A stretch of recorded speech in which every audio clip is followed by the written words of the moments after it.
जी हाँ दोस्तों, आज मैं लेकर आया हूँ स्वर वर्ण के भेद। स्वर वर्ण के दो भेद हैं, ह्रस्व स्वर और दीर्घ स्वर। ह्रस्व स्वर अ, ई, उ, री 4 हैं। ह्रस्व स्वर उसे कहते हैं जिसमें बोलने वक्त कम समय लगता हो।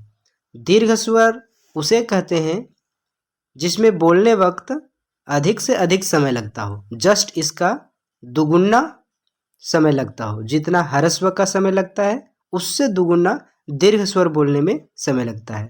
इसकी संख्या 7 है और इसकी संख्या 4। 7 और 4 मिलाकर के 11 कुल स्वर वर्ण हैं। उच्चारण की दृष्टि से ह्रस्व और दीर्घ में अंतर है।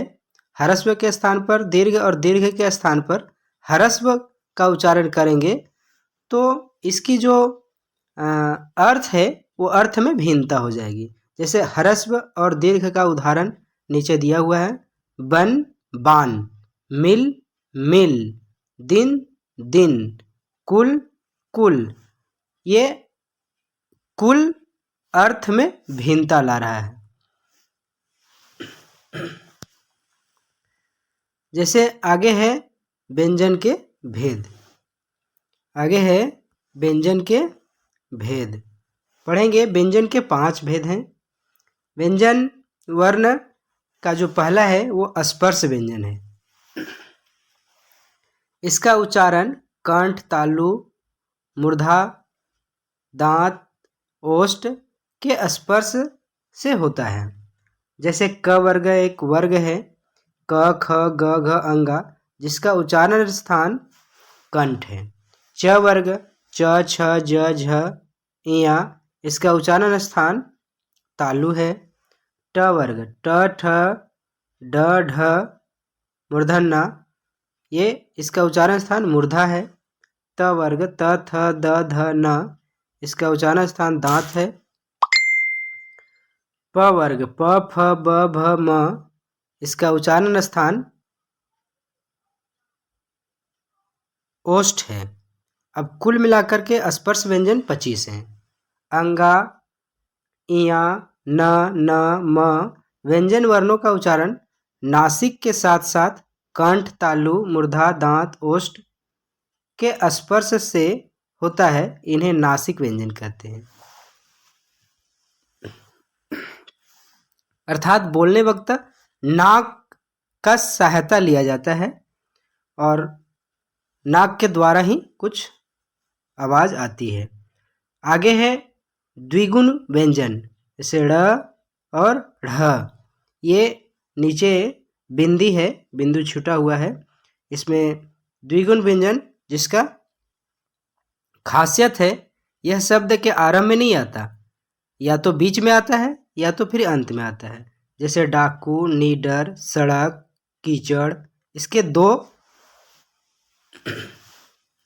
हैं। अंतस्थ व्यंजन, अंतस्थ व्यंजन अंतस्य, र, ल, व 4 हैं। 4 हैं। यंतस्य और व अर्ध स्वर के रूप में जाना जाता है। आगे है उष्म व्यंजन। उष्म व्यंजन, उष्म का अर्थ ही होता है गर्म, अर्थात जब बोलते हैं तो अंदर से बोलने वक्त गर्म वायु बाहर निकलती है। जैसे रगड़ या घर्षण से उत्पन्न वायु से होता है इनका।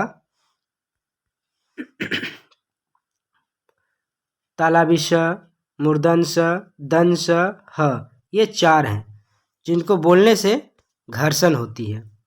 अब आगे है आगत व्यंजन। आगत व्यंजन ज और फ, ये 2 आगत व्यंजन है जो अरबी और फारसी से आए हुए शब्द हैं, वर्ण हैं।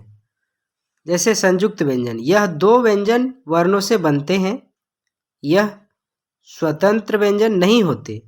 जैसे संयोगी छ, स्र, अज्ञा, त्र, ये भी 4 हैं। अर्थात कुल वर्णों की संख्या 52 और मूल वर्णों की संख्या 44 है। ये हमने पिछले कक्षा में बताया था और आज पूर्ण रूप से कर दिए कि 11 जो है वो स्वर प्लस 33 व्यंजन, कुल मिलाकर 44 जो हुए, ये हुए मूल। और 11